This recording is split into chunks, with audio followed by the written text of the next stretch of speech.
Greetings, gastronomes. Today I'm going to make cheese on toast, the world famous dish that everyone knows. But not just any cheese on toast, this is going to be Martian cheese on toast with oven dried garden tomatoes. So I'll just start by turning on the griller. You need a griller to make cheese on toast. Start with some bread. Now the best cheese on toast is requires the best bread. You want a heavy, thick, flavoursome bread for cheese on toast, and you know they don't come really any thicker and heavier in texture than Mr. Mars's bread, which I bake all the time. I've made this one about 4 days ago or something like that, maybe a week, can't remember. So look, that's just how thick this texture is.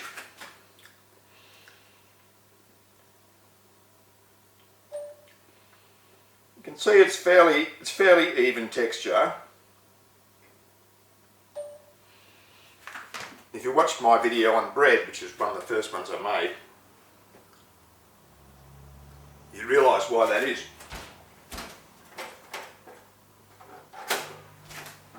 So I just pop them in the toaster. So toast them first because that's the quickest way to do it, and while they're toasting the griller will be getting up to speed. Now you can toast them in the griller, but it's just quicker and easier. You toast them in the toaster, that gives the griller a chance to get up to temperature, and then you're ready for the cheese melt. So you don't really want to use, you flat out do not want to use white bread for cheese on toast. Not for this kind of cheese on toast, no, that'd be a bad idea. It just doesn't have the strength of flavour that you want. And if you buy supermarket white bread, and most white breads you buy which are flimsy and lacking in body, it's just going to be horrible. Well, maybe not horrible, but it's going to be like cheese on top of the air. Who needs that? Not me. So, get some good quality cheddar. This is Bega Tasty. Cut enough cheese to do the job, which in my case is a bit less than 4 slices. A bit less.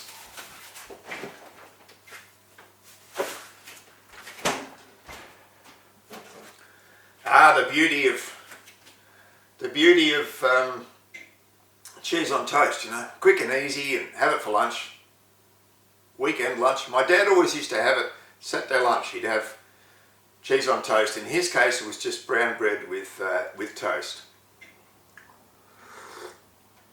Mine's a little bit different, as you're going to find out. Now, I'm just going to cut a little bit of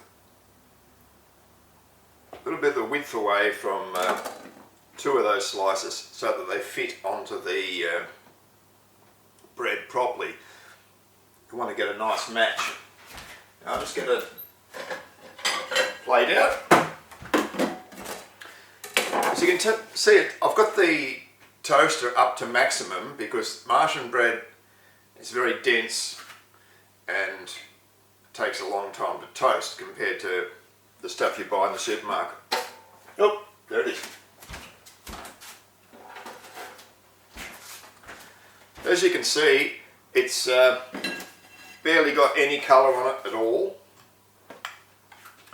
That's because Martian bread is just so dense, so thick. Now here we have the, actually I'll show you what they look like. Actually I'll bring out from the oven I'm actually drying some in the oven at the moment, some tomatoes. So you can see what they look like. You can see what they look like when they're being dried. Easy to dry them, really is.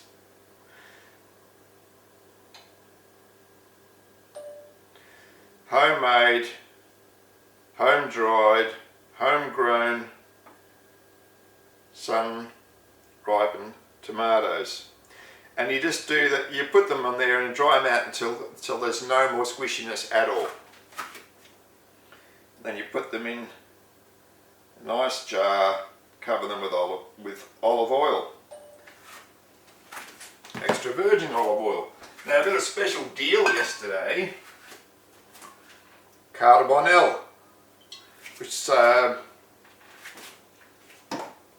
was my favourite olive oil decades ago when I was first experimenting with olive oils. And for some reason, there it was on sale, especially cheap. So I bought 2 bottles. I mean, in the old days I used to buy 4 litre tins, you know. Like a true wog, buy 4 litre tins, don't muck around. But I haven't lately. It's been a while since I bought a 4 litre tin.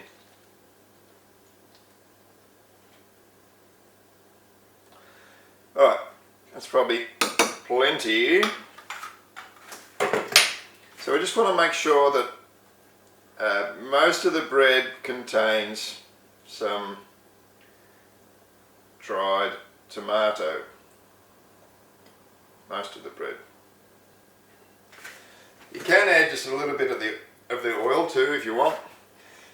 You don't really need to, because the oil will come off. The oil that's on the tomatoes will come off it and it'll get onto the bread anyway, but I'll just sprinkle a little bit more on anyway. There we go. Not too much. Like I say, it will get on there. And you just put the thick bits on the thick part of the bread, or the wide cheese on the wide part of the bread, and the narrower cheese on the other part of the bread, and eat the rest.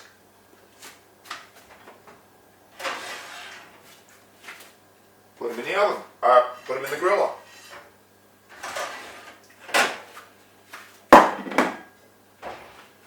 Easy as you like.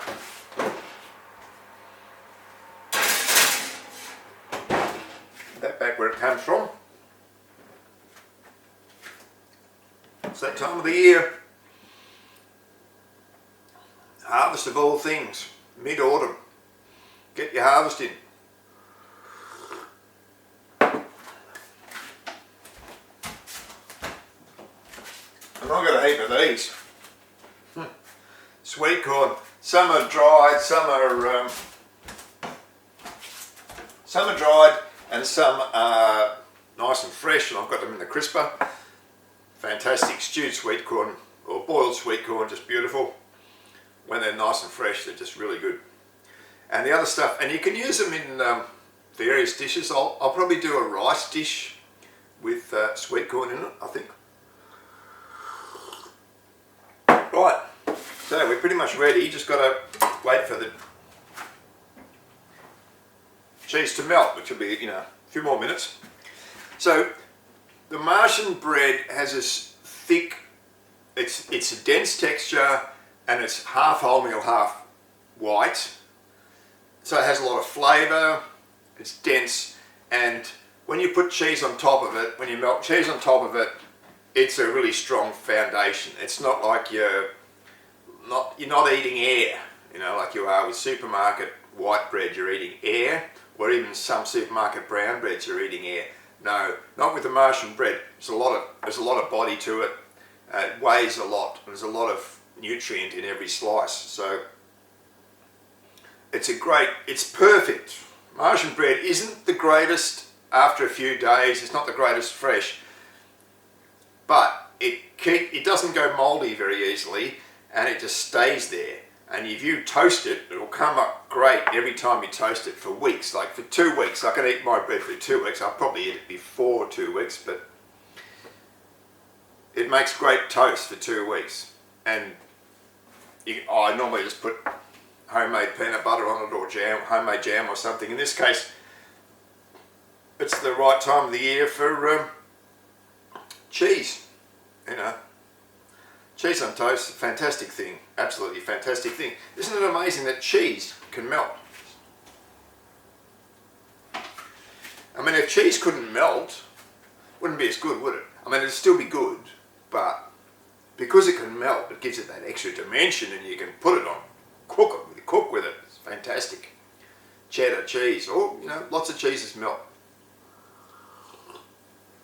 Some cheeses melt, and they are fantastic. Like my new t-shirt. For those who don't know me, I played Dungeons and Dragons for a decade. And during that time I was Dungeon Master a fair bit. A good chunk of that I was playing Dungeon Master, so I know the old D&D. I'm very familiar with it, and in fact I even created my own role-playing system. We used a bunch of different role-playing systems, the old Bozo group and I, a bunch of different role-playing systems we tried, and we did all kinds of things. We had a lot of fun. We were never too much sticklers for the rules. And I'm sure I could talk for hours about D&D after, you know, we had so many incredible sessions. Incredible. But as a dungeon master, it's a bit of a fine line. You don't want to alienate your players. You don't want to be too much of a stickler for the rules, but you do have to follow the rules. Yeah, it's quite an art. You've got to have imagination. You've got to be able to adapt on the fly. Anyway, fantastic thing. Those who haven't played D&D, it's fantastic. But you do need a really good group. You need a group that is going to be fun, that you like, and that they're on the same page. Everyone's got the same basic idea. Everyone's there to have fun. Great thing. And you need a DM that understands that and facilitates it. And ultimately, D&D can look like it's a combat simulator, right? But it's so much more than that. And really, at the end of the day, the fun thing about D&D is all the humour, the jokes, the fun. You know, people running amok, people doing stupid things, and people having a good time. That's what it's all about. You know, whether you hit the goblin with a 2 on a D4 or something, it's neither here nor there in the end. It doesn't matter. It doesn't matter. Right, here we have the dish served up. What does it look like, Mr. Mars?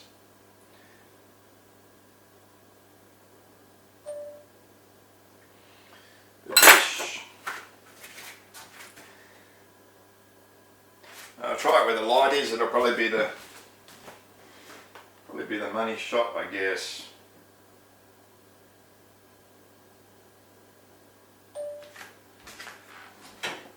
Alright. Now you do need pepper and salt, because cheese doesn't usually have quite enough salt. So a little bit more. Not too much more, but just a little bit more. You don't want too much salt, but you want enough. Always the way. Like with all things, it's all about the balance. Michael Moorcock knew that. He had the cosmic balance. All those of you who've read Michael Moorcock. What does it taste like?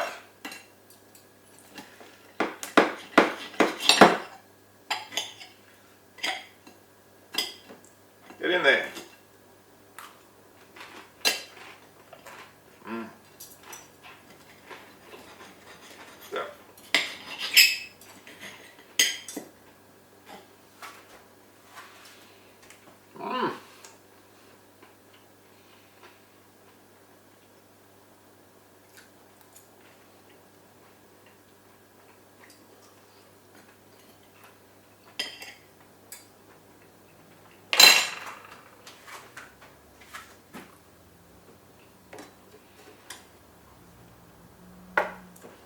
smoothness of melted cheddar cheese.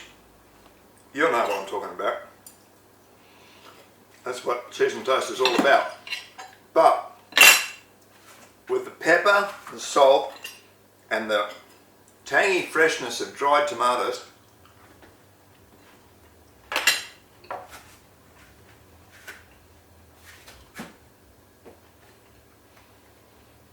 takes it up a bit more, takes it up to another dimension.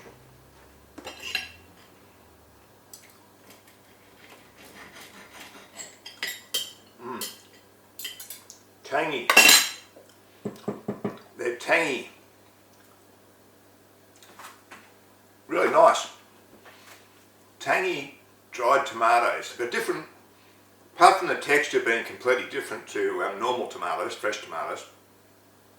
Right? The tanginess is different, the flavour is different. It's more intense, you get this more intense flavour.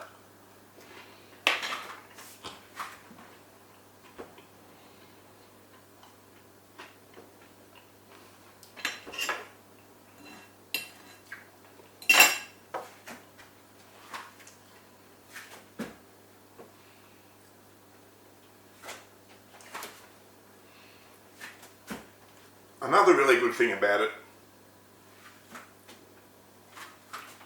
is, hang on, I'll just film this.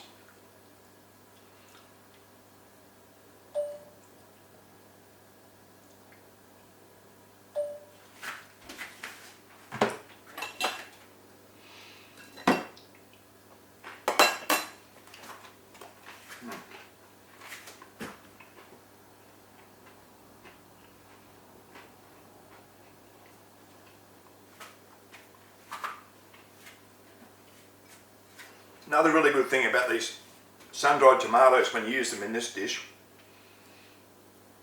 because they're dried, they're squashed down flat, and when you melt the cheese over the top of them, it stays on the toast. Whereas when you make, I do make cheese on toast with fresh tomatoes, which is great, you know, but they're different. And one of the problems with it is, because the tomatoes are elevated above the level of the toast, cheese runs off. Not all of it, but you know, more cheese runs off than you really want. So that's another good thing about using sun-dried tomatoes for this. Now add a little bit more salt, just a smidgen. We don't want to overdo it. I think the pepper is really necessary. I guess you can call it optional, but I say it's necessary.